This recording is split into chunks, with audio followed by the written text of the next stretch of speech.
Superman, Son of Kal-El, number 3 is now out, and we gotta ask ourselves, is this series getting any better? Let's talk about it today here on the Geek Corner.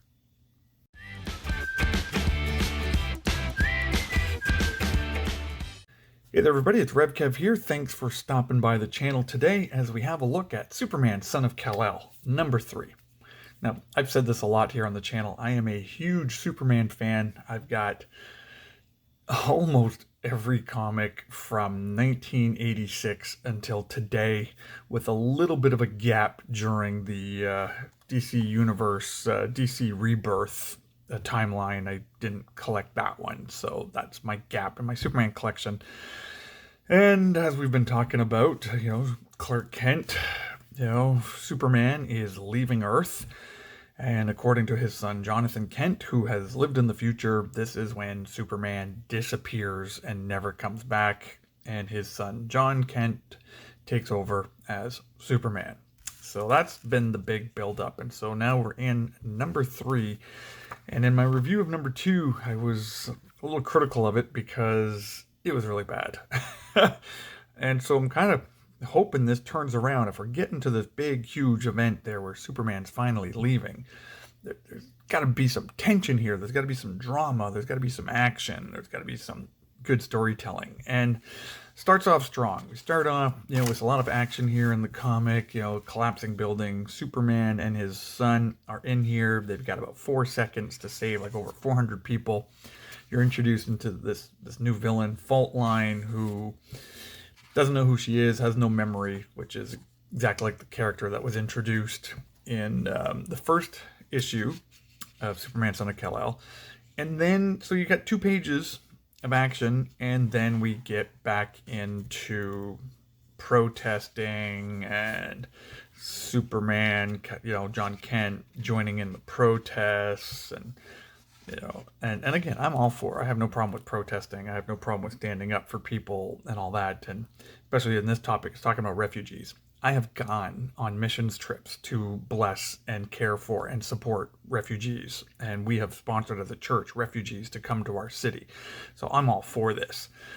But this is like 3 for 3 now. Like, this is all 3 episodes have gone political, have talked about these big social issues. And then the rest of the book is nothing but dialogue, and it's not even that deep of dialogue. And again, this is what's disappointing so far with this series is, they're supposed to be setting up something so great, like this new takeover, this new start, and it just feels like it's just having a tough time launching here and getting out. And even these scenes that are supposed to be very emotional and impactful of, Clark Kent leaving, and this idea that Clark Kent is never, ever, ever coming back, which I highly doubt, by the way. No, the DC Comics would just get rid of Clark Kent forever on Earth. Seems silly. So we know that's not going to be permanent, just like the death of Superman was not permanent. But it just doesn't have that weight. It just doesn't have that emotional punch in here. And then it kind of just, and this is going to be a big spoiler here, but then it just kind of finishes, with this Fault Line villain being sent off and just kind of completely destroying the Kent farm. So it just has that, Last Jedi feel to it of destroy the past, let the past be gone type of feeling. And it's like, we're just going to get rid of everything Clark Kent. And yeah, so again, love John Tim's art. I love the look of the book. I love the style of the book. I love the way he draws Superman. I love the way he draws John Kent. Like, it's really, really solid art. But Tom Taylor just seems too focused on dialogue and social issues without the action around it. Let me just look at this for example. So this is an example. This is Batman and Superman, issue 21. And in this one here, beautiful art, and action on almost every page. And great storytelling happening at the same time. Great character development happening at the same time. You can tell a good story with action going on, with excitement going on, with drama going on, it is possible to do it at the same time. And this, for me, this is a much better, Superman book than the Superman titles. So again, I said I would give this 5 issues to see if I'm sticking with it. There's nothing going on telling me to continue with this as of now. So again, we got 2 more issues to go before I make that final decision of no longer collecting this title. And you know what?